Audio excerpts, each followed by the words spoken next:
So, under glucose regulation, we have to first understand that there are certain organs involved in this, and the liver and the pancreas are the two major organs that are going to deal with this. And when you look at the reasons for glucose regulation, why do we need to regulate this glucose in the body? It's because glucose is essential, and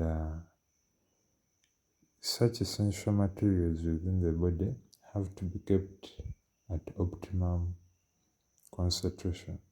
That concentration that is ideal for the body's normal functioning. So, one of the reasons you're going to point out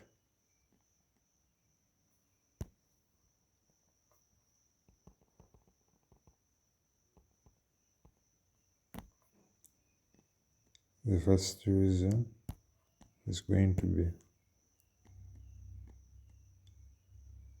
it's a metabolite and an energy source in respiration. So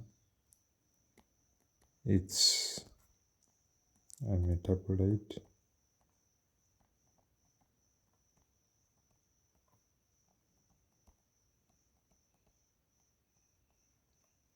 and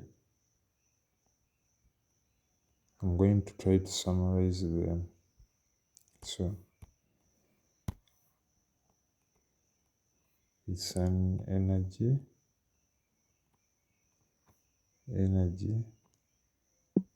source stroke ATP source. So where do we find this ATP? This ATP is found in glycolysis.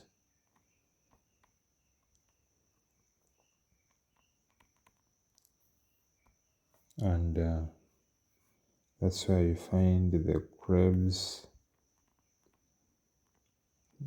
cycle and the electron transport system. That's where we find all that. Then, the other importance is that it affects the other reasons that it affects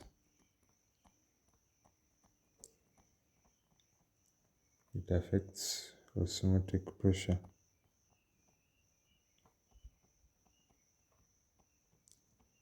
So,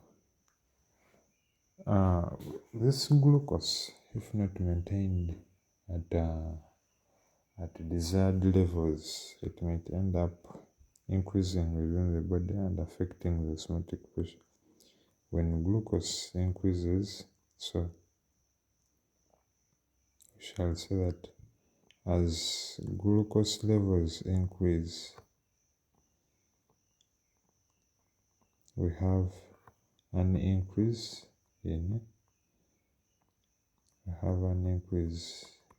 osmotic pressure of the internal body environment.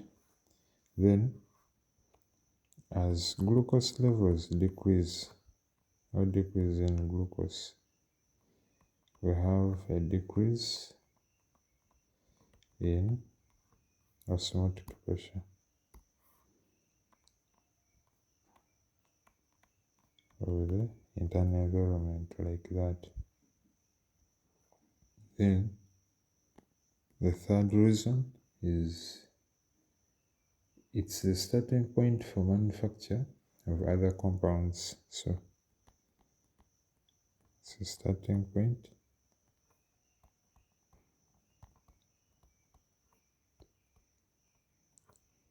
for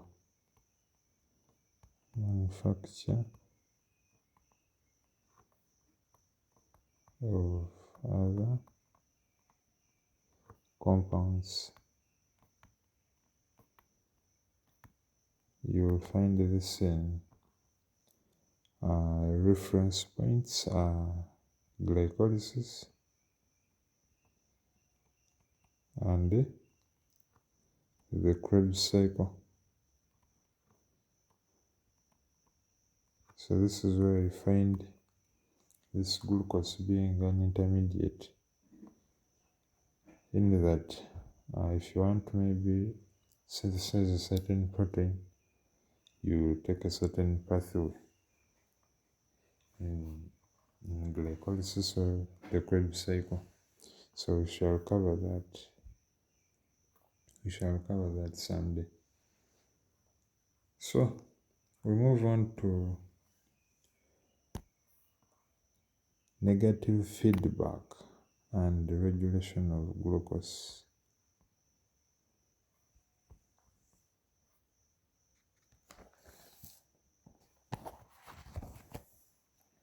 So during regulation of glucose, we say that at least our body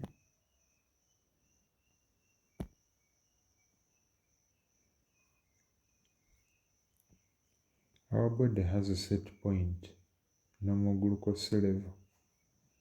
So we have a set point, I will call it normal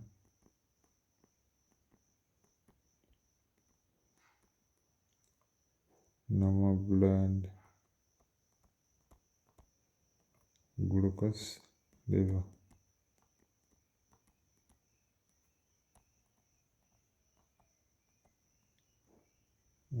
This is called the set point.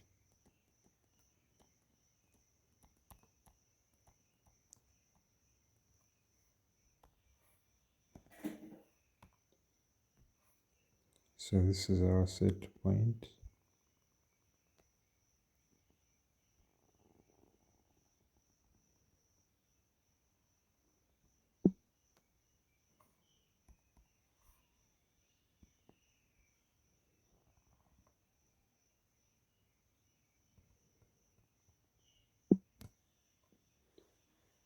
Then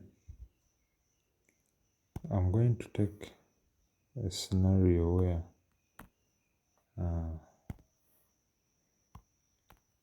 where glucose concentration in blood is increasing.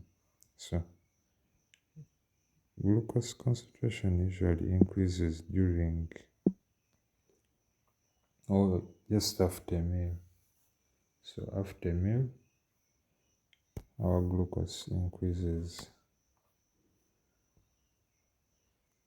So I'm going to say after a diet, this is going to be our input.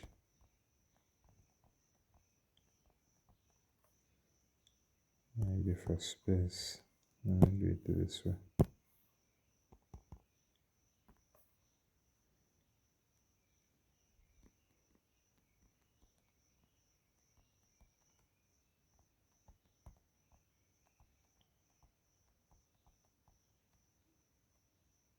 So this one results into rise in glucose level. We have a rise in glucose level.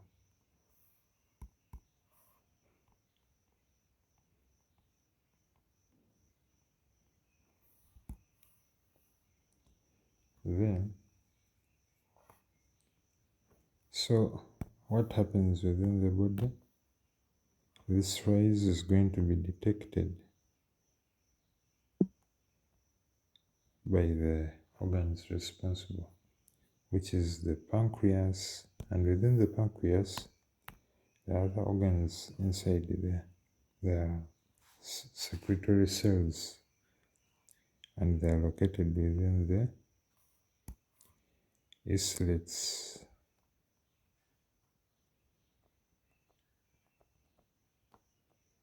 Islets of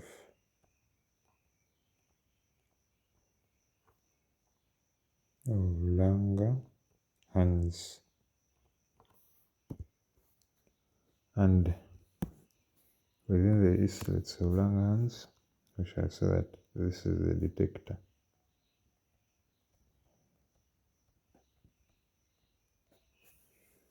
So this is the detector, and as the detector detects this change, it's going to secrete insulin.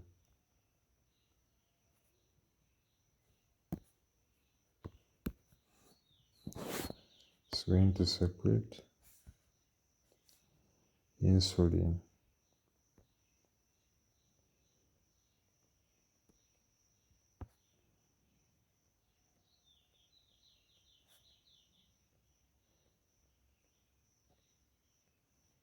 And as insulin is secreted, it's going to act as regulation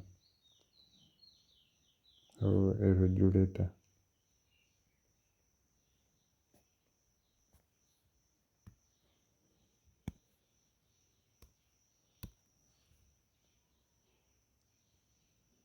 So our insulin is going to be the regulator, and what this insulin does, this insulin is going to communicate. It's going to communicate with the muscles and the liver. So within our muscles,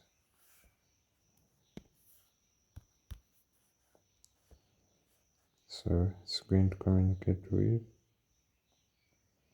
the muscles, and there is increased uptake. So we have increased uptake of glucose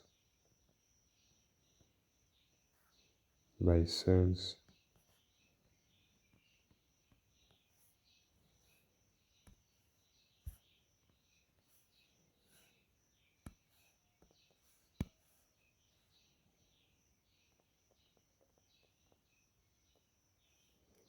So that's what happens within the muscles. Then within the liver,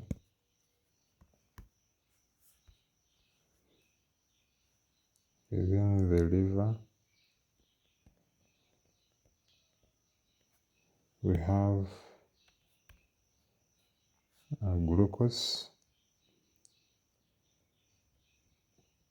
turning to carbon dioxide and water. It means that this glucose is being respired, it's broken down because it's in excess within the body. So more glucose is going to be turned to glycogen, and some more glucose will be turned to fat and taken to the adipose tissues. So our muscles and the liver are going to act as muscles, and the liver are going to act as our effectors. You remember very well, within these systems that are self-regulating, we need detectors, we need effectors, we need controllers. So this one is going to act as our effector.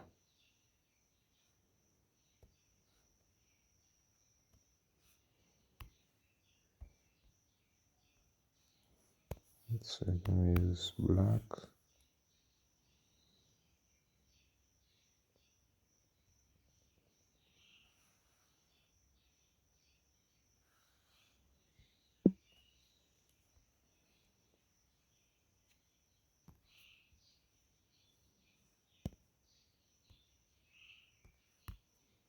So this one is the effector.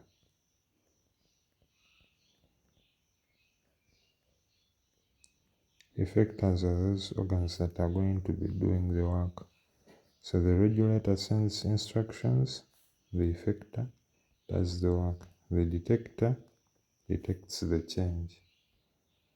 Then, after causing intake in the muscles, then break down within the liver, and some turn to glycogen and some turn to fat. The end result is the glucose that was very high within our body after meal is going to start decreasing. So this glucose is going to decrease.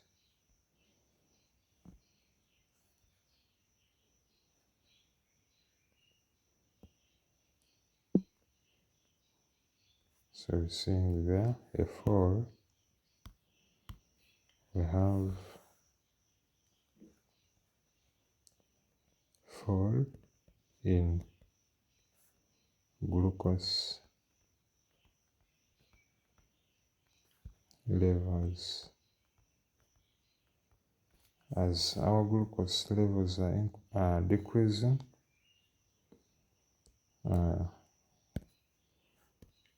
we have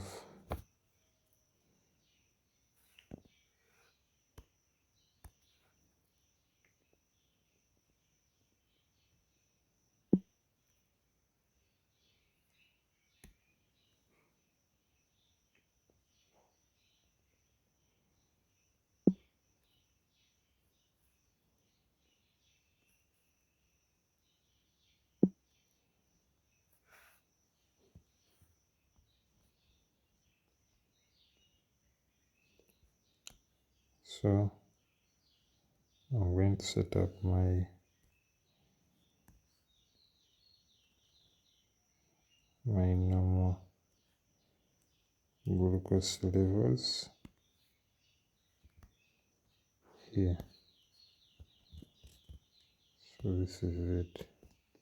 So as this blood glucose decreases, it has to decrease back to the set point. It has to decrease back to the set point.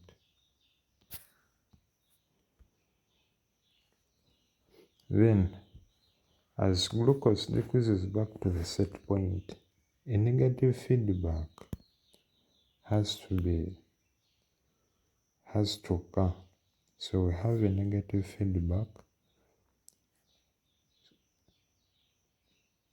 that has to be sent to the detector, informing it of the decreased levels of glucose. So a negative feedback is sent to the detector. So I'm going to call this negative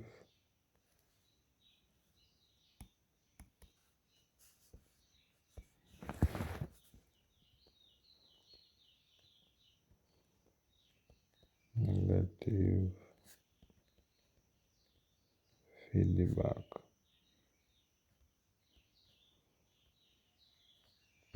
Like that.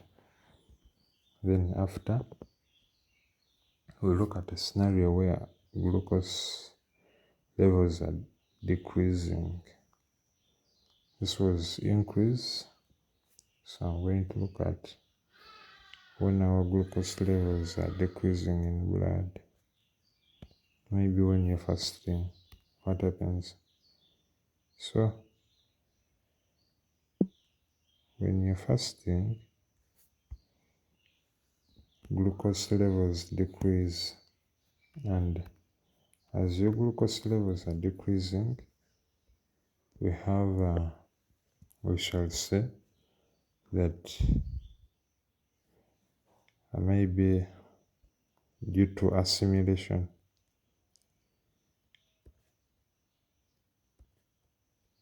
our assimilation, they're getting used up by the body. Our glucose, the little glucose remaining, is being broken down. That is what we mean by assimilation. So this is going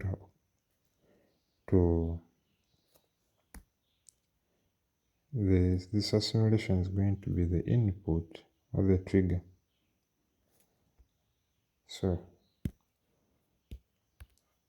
As glucose levels decrease, we always have detection next, and it's going to be what did we say here? Rise in glucose level, assimilation resulting into and decrease in glucose level. Now, as you have a decrease in glucose level, it's going to be detected by the islets of Langerhans.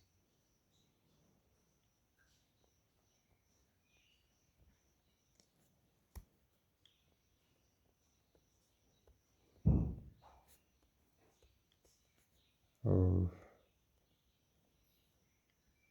Langerhans.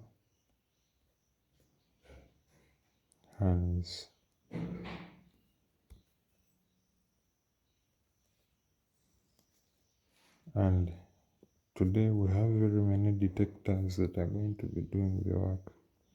One is the islets of Langerhans, the other one is the adrenal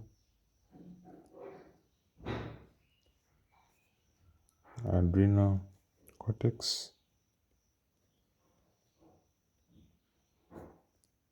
and the medulla.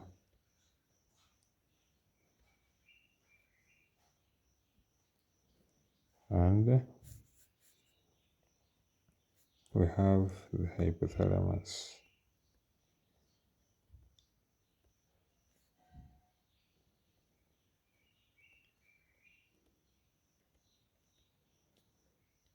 So these ones are going to be our detectors.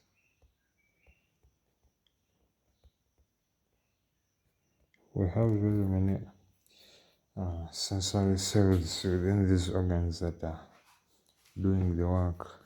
When we had an increase, it was only the islets of Langerhans that was detecting the increase.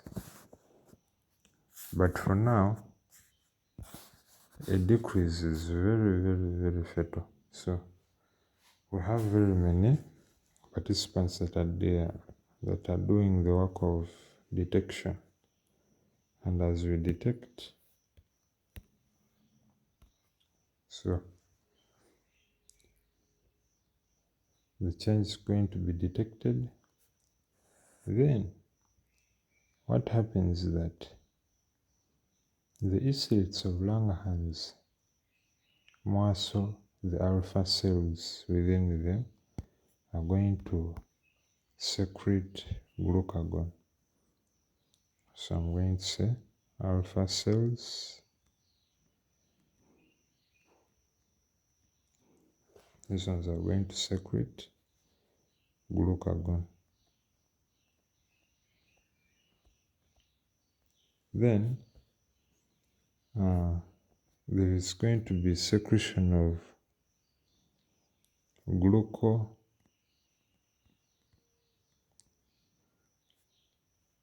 glucocorticoids.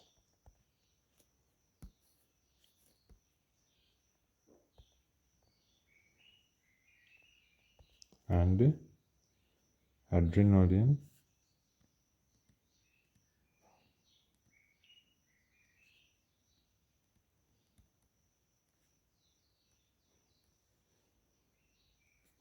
then we have secretion of growth hormones. These ones are all responses of growth hormones.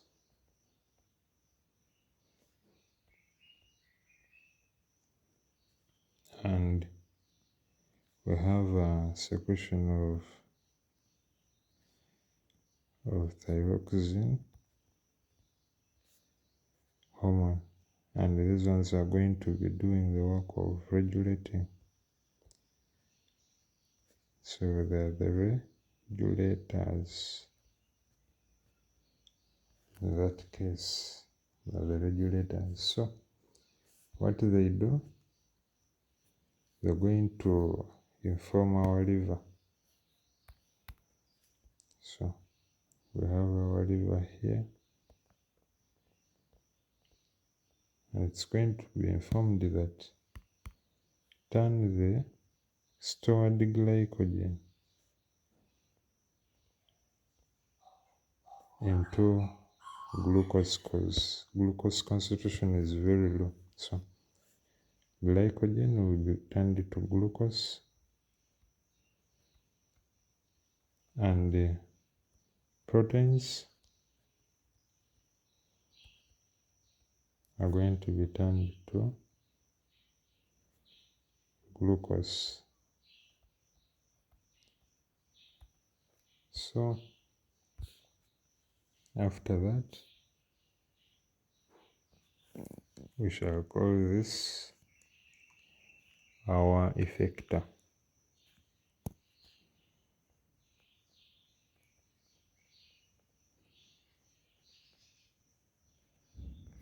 Now, after turning glycogen and proteins into glucose, glucose levels are going to increase to the set point. So we have an increase to the set point, and we shall call that rise in glucose levels. So this is our scheme. After that, we have a negative feedback. So response has to be sent back to the detector, telling it that the set point has been restored. So this is now our negative feedback.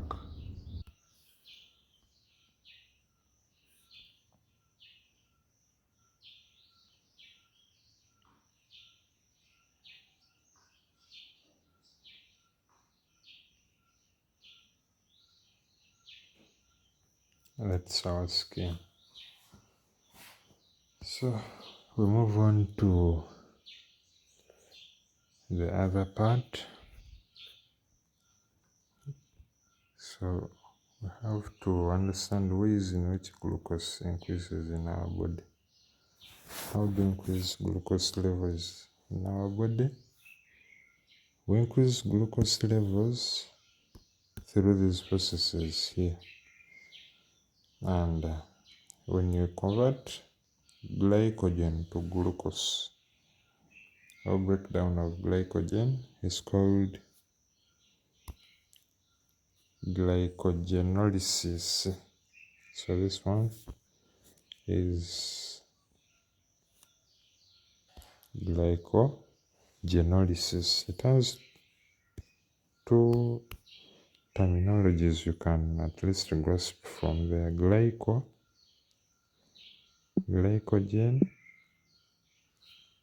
then lysis. Lysis is to break.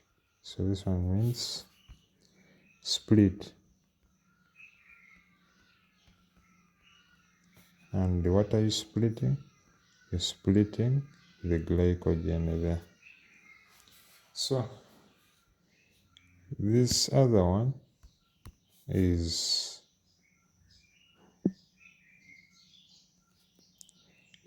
gluconeogenesis. So those are the ways we can increase glucose levels in the body through glycogenolysis and gluconeogenesis. Then you have to look at the action of insulin in the body.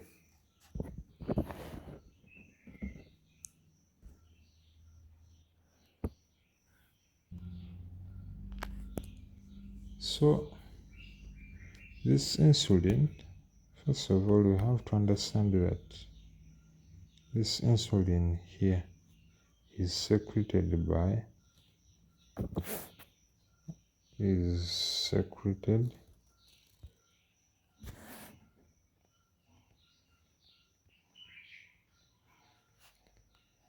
by beta cells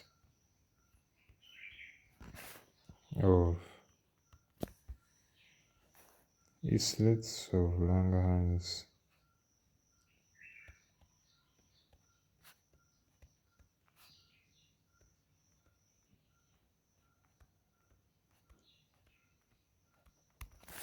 So, what's the action of this insulin? How does it work? One, we have this insulin binding to the exposed glycoprotein receptors. So insulin binds to exposed glycoprotein receptors on the cell surface membranes of liver cells.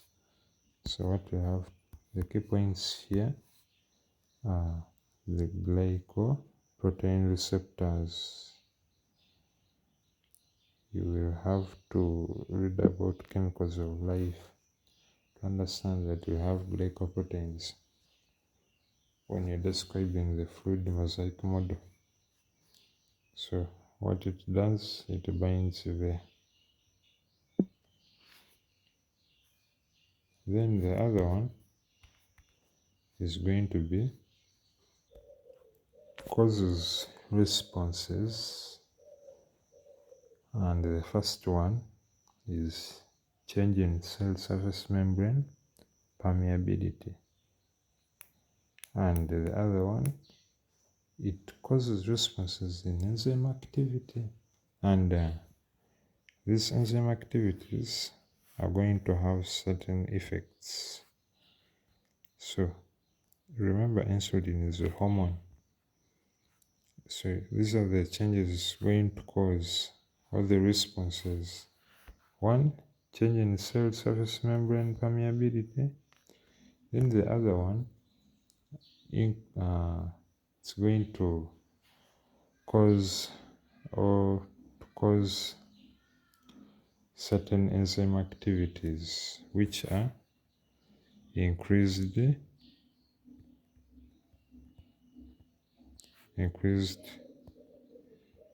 glucose uptake. So we have increased glucose uptake. This is due to the permeability change. So this one is due to change in permeability.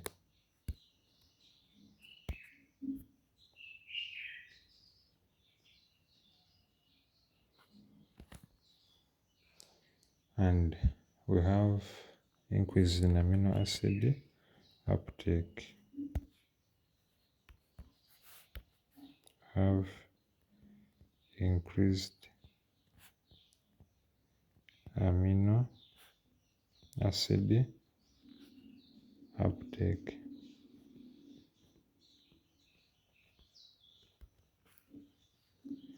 Then the other one is going to be increase in rate of conversion of glucose to fat. Increased rate of conversion of glucose to fat. And this is happening in the adipose tissue. The adipose cells, these are fat storage cells.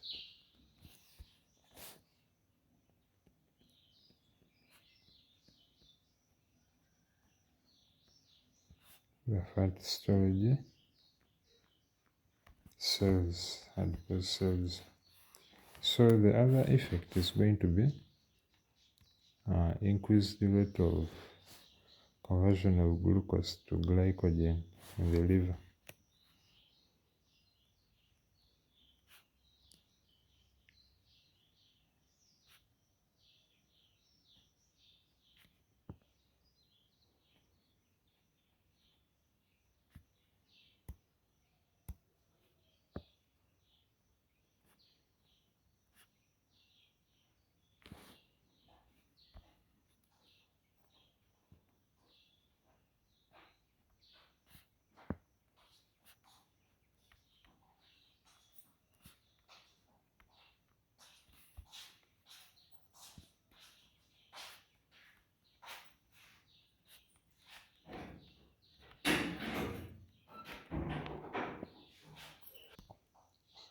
So these are the changes that are going to take place, but these are caused by insulin. That's why I called it action of insulin. It causes all these increased amino acid uptake, conversion of glucose to fat, glucose to glycogen, increased glucose uptake, increased enzyme activity. It increases enzyme activity within cells or muscles, because you know very well that at this point here, muscles have to break down this glucose, and that breakdown is an enzymatic breakdown. So we have to, insulin has to take part. Then the other thing I want us to take note is that our students tend to forget these terminologies, anabolism and catabolism. What's anabolism? Anabolism. Anabolism is to build. So you're building from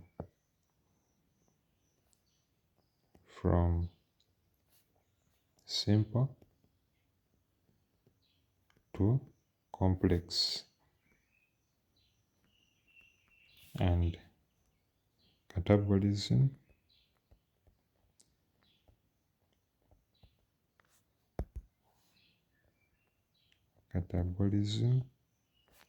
is to break down.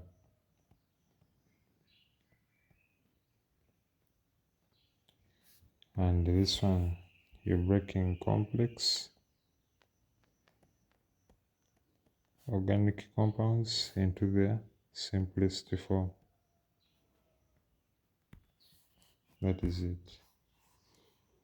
So we move on to glucagon. We've seen insulin. Now we move on to glucagon. Now, when we talk of glucagon, we have to understand that this hormone is going to be secreted by the alpha cells. So this one is secreted by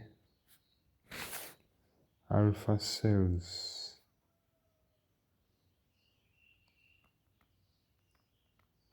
Within the islets of Langerhans.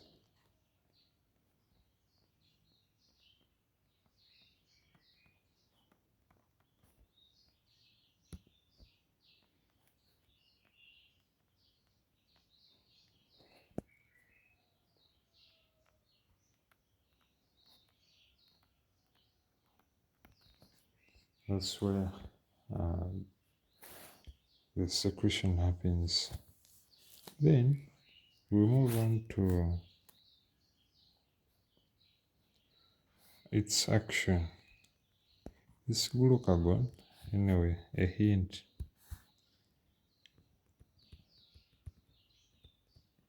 A hint about this glucagon. This glucagon is made up of one polypeptide chain, and this polypeptide chain has 29 amino acids. So it's made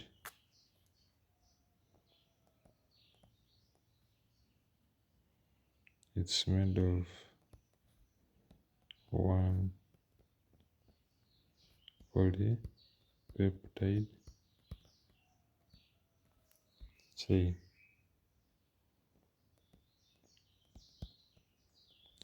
And this chain is 29 amino acids long.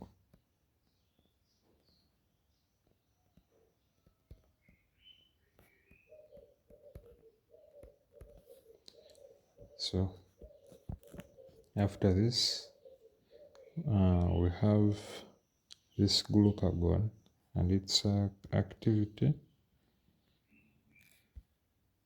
We find out that this glucagon activates phosphorylase enzyme in the liver. So activates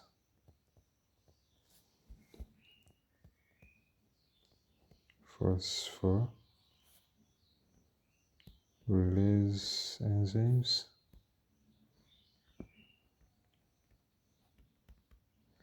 in the liver.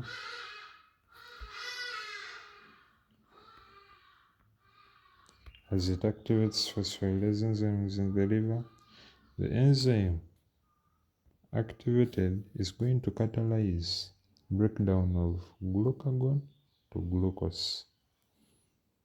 So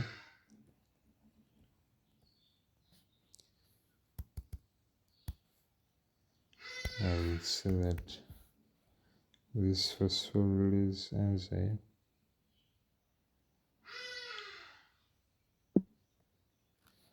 is going to do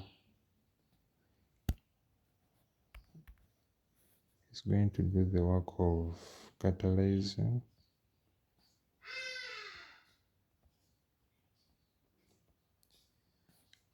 catalyzes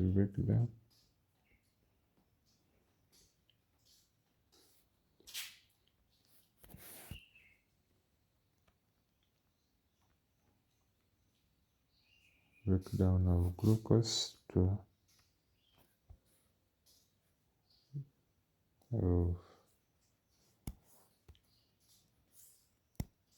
breakdown of glycogen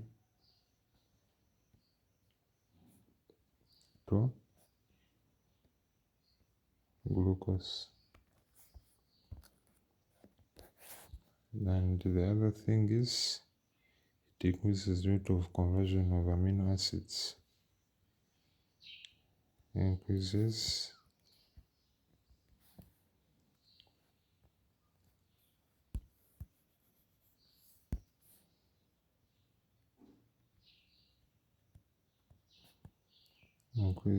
rate of conversion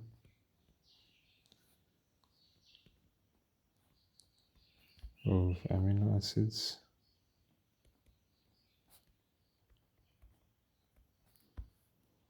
and glycerol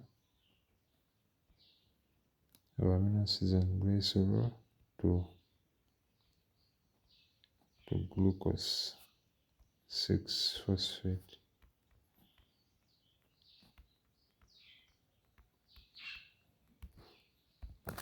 So this is it. So after looking at all that about glucagon and its activity, then the other hormones in control of glucose levels in blood are the cortisol, the thyroxine, the adrenaline. Let us mention something about them. So I would say other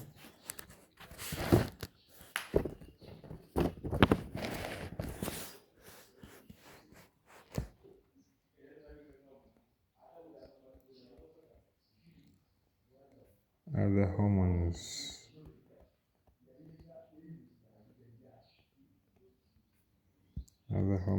in control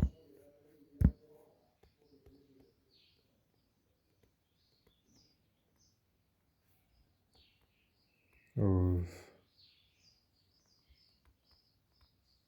glucose concentration in the blood.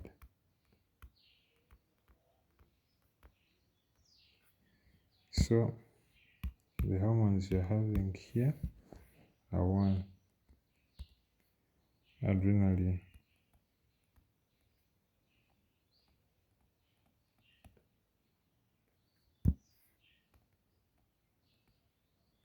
and this adrenaline is produced during acute stress or excitement.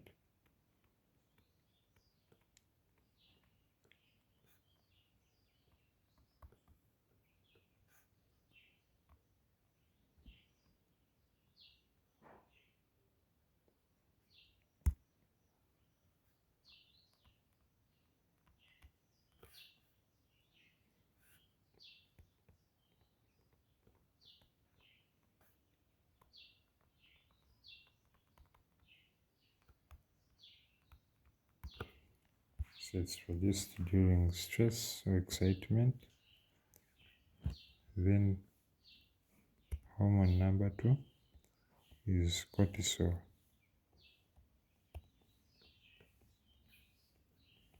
This cortisol is produced by the adrenal glands.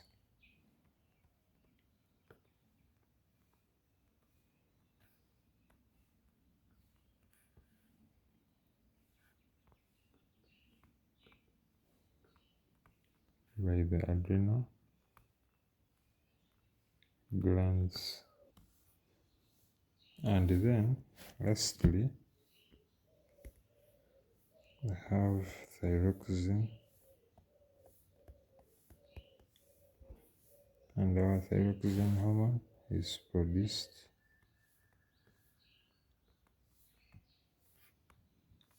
by the thyroid glands.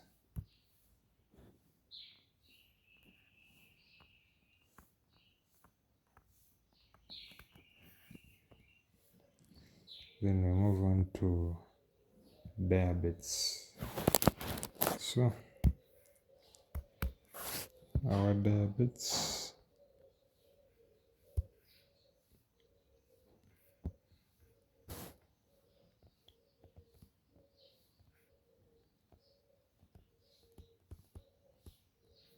and this one is called diabetes mellitus. It's divided into two types, type 1 and type 2. The diabetes insipidus, that one is found in osmoregulation and water control, where you produce large quantities of dilute urine. But diabetes mellitus, this one is going to be, we shall take a small hint about it. It's a metabolic. You shall note that it's a metabolic disorder caused by lack of insulin. Oh, it's not only lack.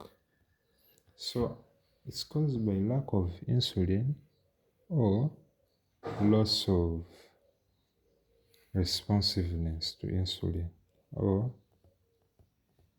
loss of responsiveness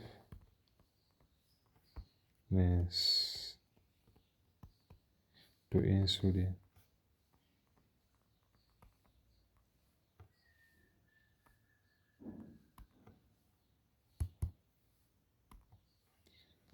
So that is it. Then we have the symptoms here. We are seeing that all patients produce sugary. They end up producing sugary urine, and so this one is going to be called producing much sugar within this urine. It's going to be called glycosuria. Sugary urine in brackets. Oh, let us frame it this way. The high blood glucose is hyperglycemia. So I'm going to note down that high blood glucose is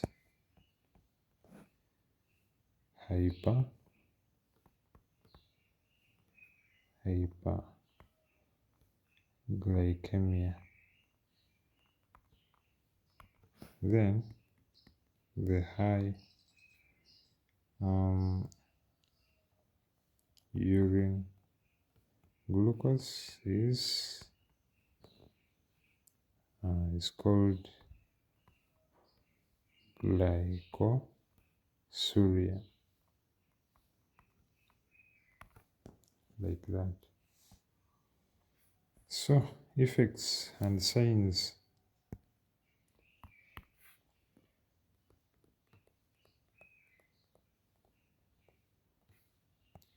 Effects and signs of diabetes. One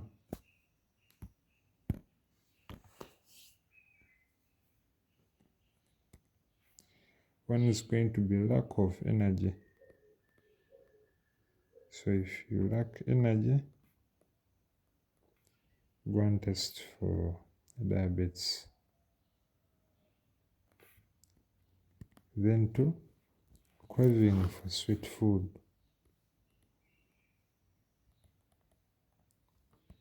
Craving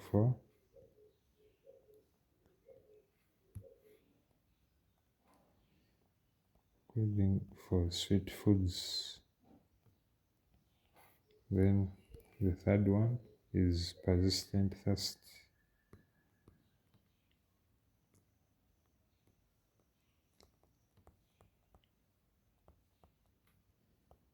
Persistent thirst. Then the fourth one will be weight loss and muscle wasting. So it's going to be weight loss and muscle wasting.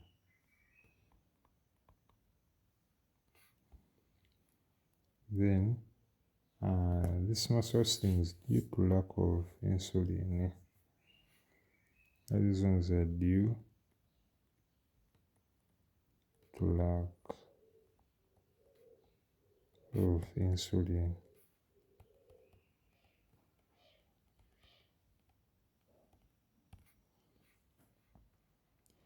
So I'm going to move on to breaking down types of diabetes.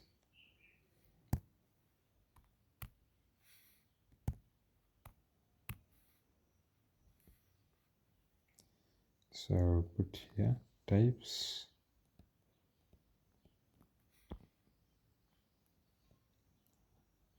of diabetes, and we have type 1 and type 2. Type 1 diabetes.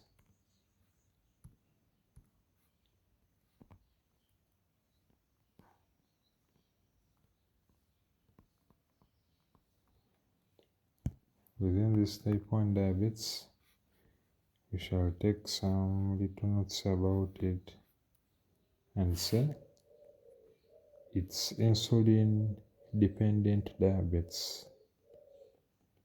It's insulin dependent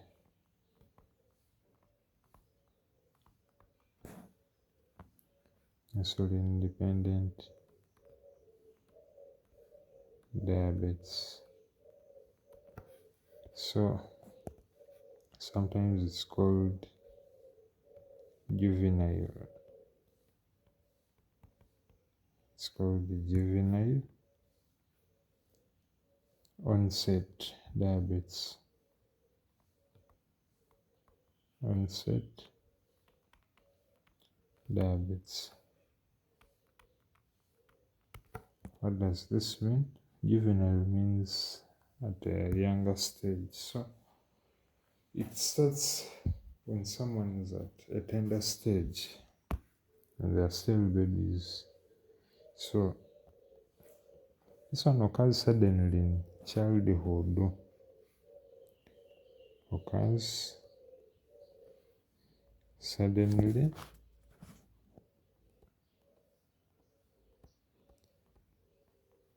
this one occurs suddenly in childhood.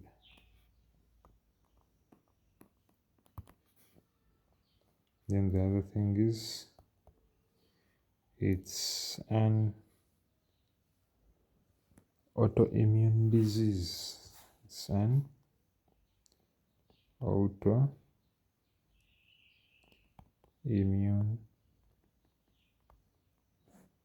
disease.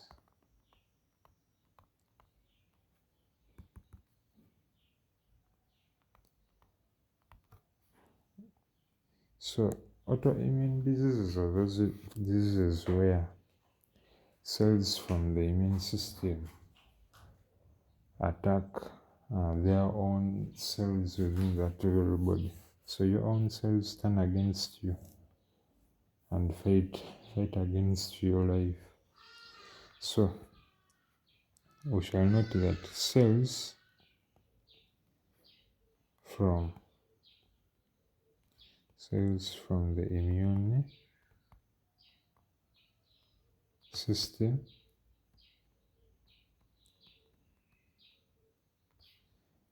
attack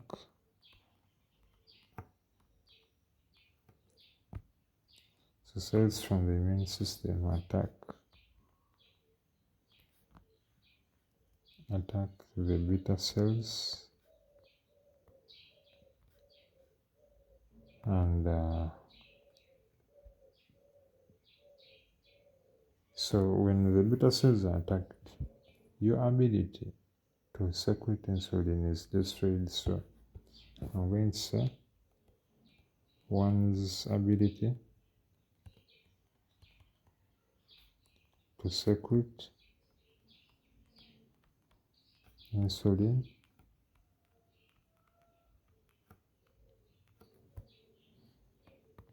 is destroyed.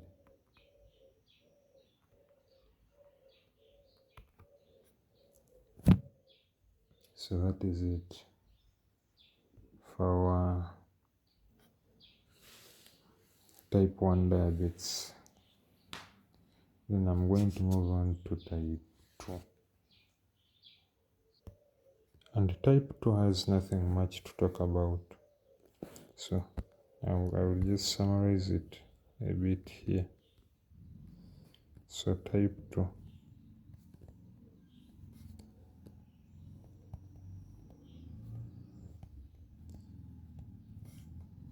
And within this type 2, it's better we know that it's insulin. This one is sometimes called insulin independent diabetes.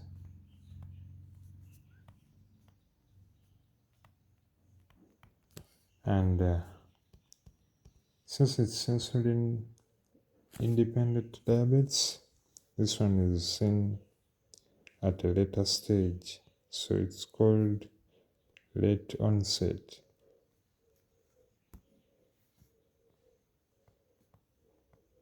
It's called late onset diabetes. And it occurs late in life. That's what it means here. Occurs late in life, maybe at a mature stage. What causes this type of insulin is caused by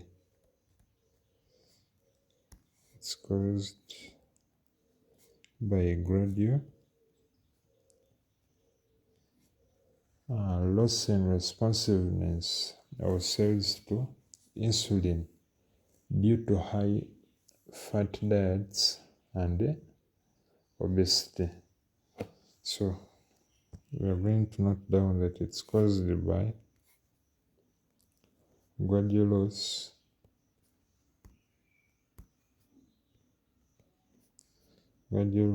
in responsiveness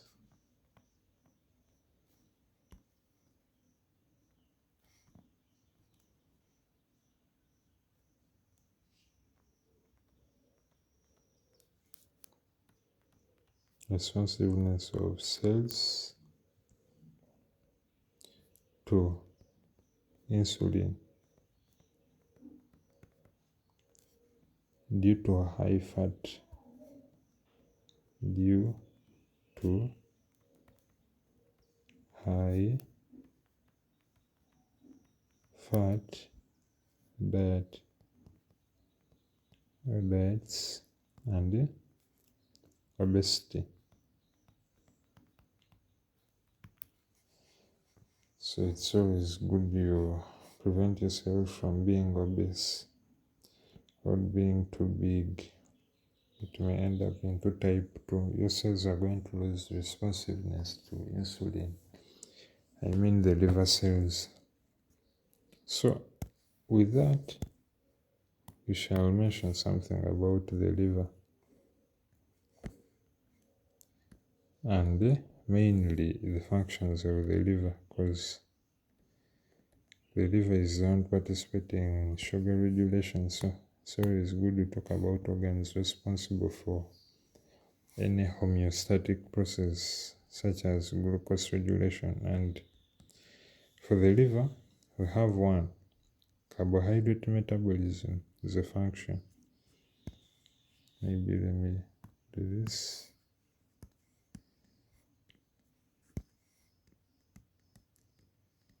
Functions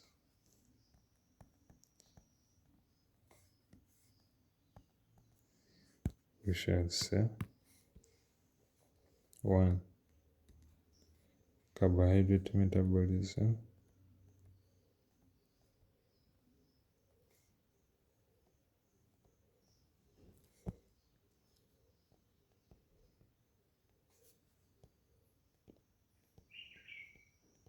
Carbohydrate metabolism. And under carbohydrate metabolism, we are saying that this liver converts glucose to glycogen. That's what I'm meaning by metabolism. So it is going to convert glucose to glycogen. Then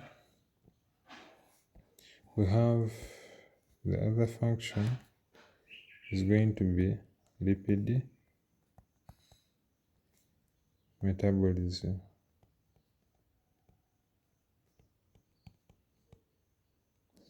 And under lipid metabolism, we shall see that this liver is going to be converting excess carbohydrates to fat, and of which fat is a lipid. Then it also convert the fat, or we shall state it that fat broken down or modified and transported. So it's going to deal in fat breakdown. First, this liver is dealing in conversion of excess. So it's dealing in conversion of excess carbohydrates to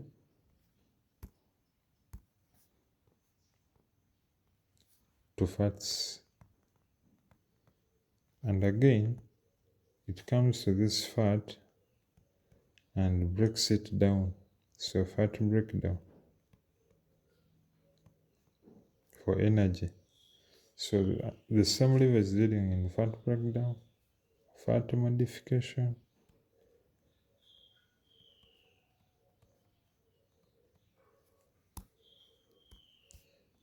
and transportation.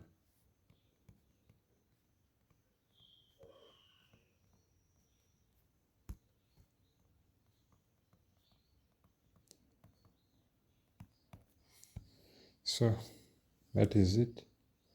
Then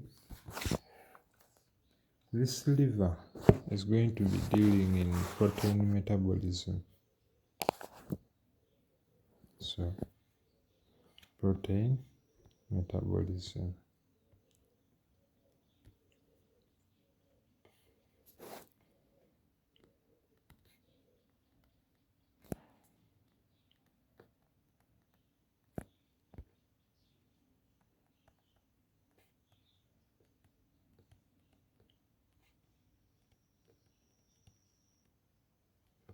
And under protein metabolism, we are having deamination. Largely, the liver is known for protein deamination.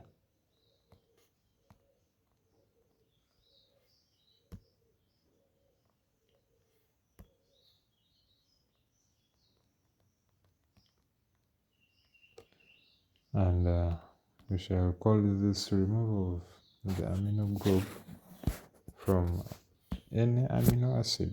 So deamination is removal of the amino group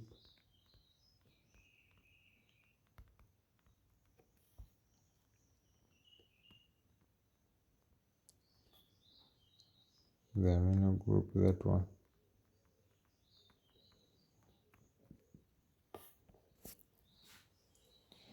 So the other function is going to be synthesis of cholesterol.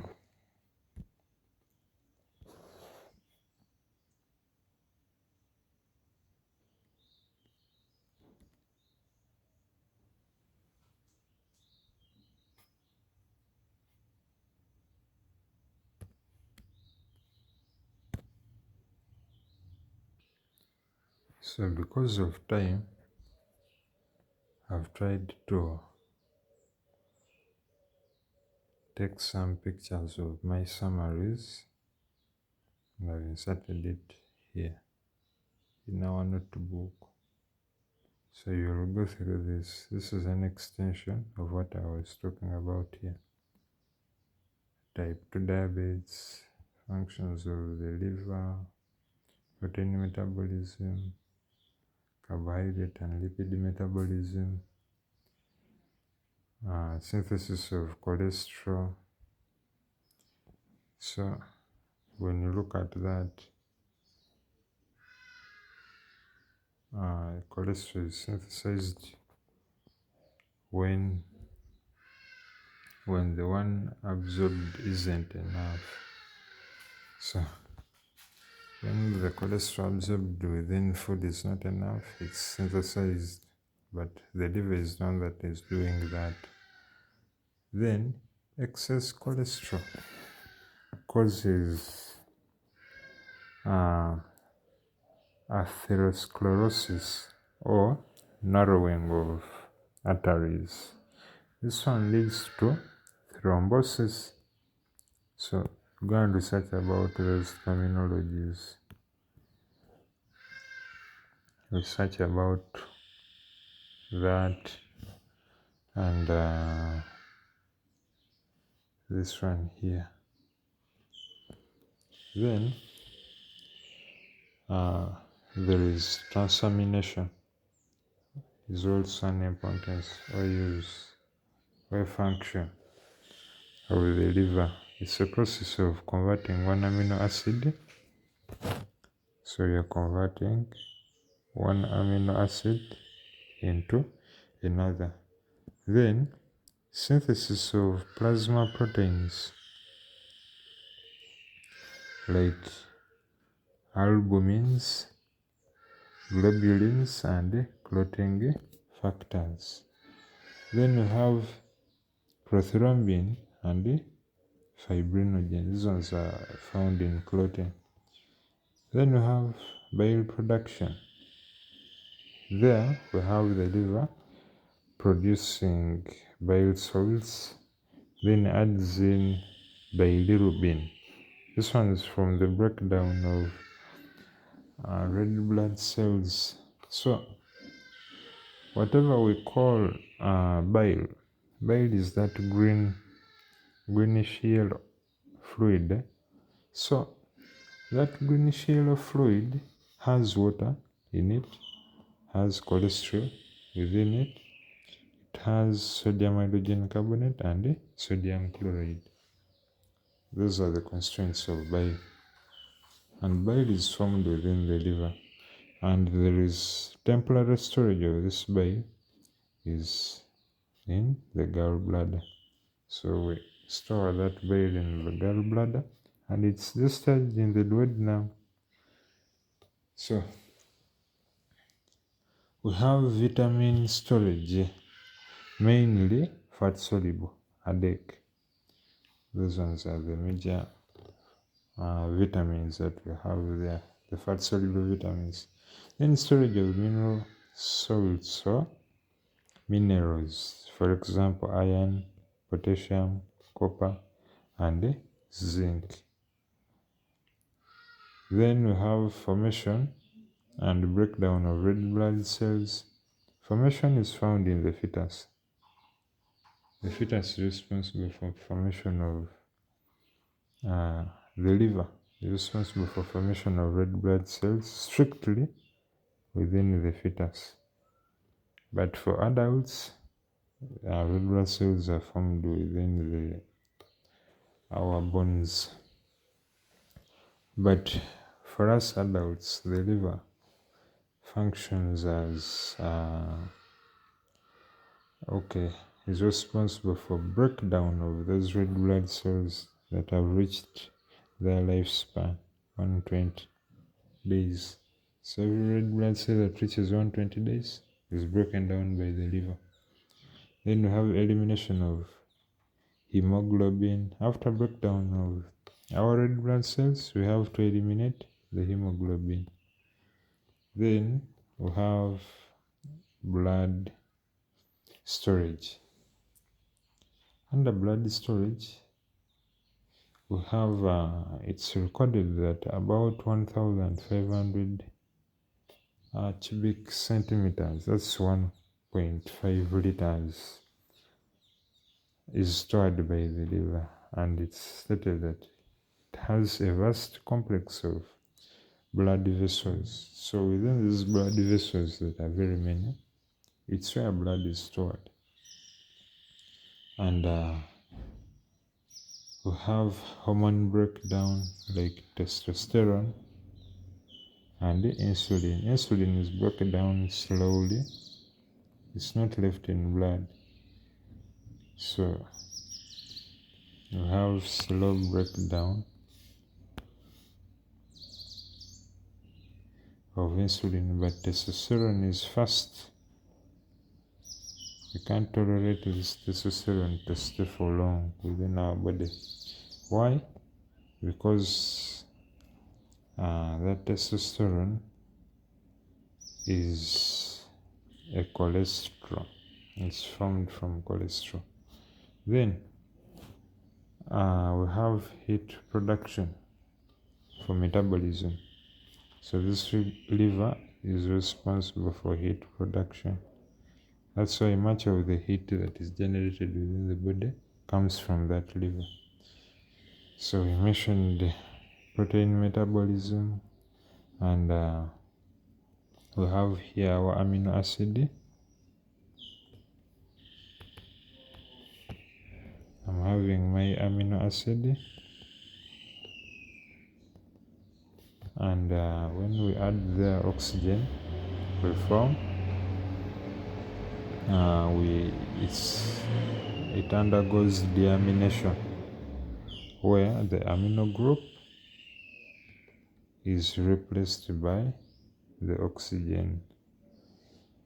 Then we have the ornithine cycle. The ornithine cycle is responsible for formation of urea. So that one majorly concerns urea production. So that is it for glucose regulation. So this was our work so far. I will modify it a little and upload it on my drive such that you people can pick from there. So it was a continuation of our homeostasis. At first we covered general properties, then we've covered the glucose regulation, then We shall move on to regulation of respiratory gases as our next topic or subtopic.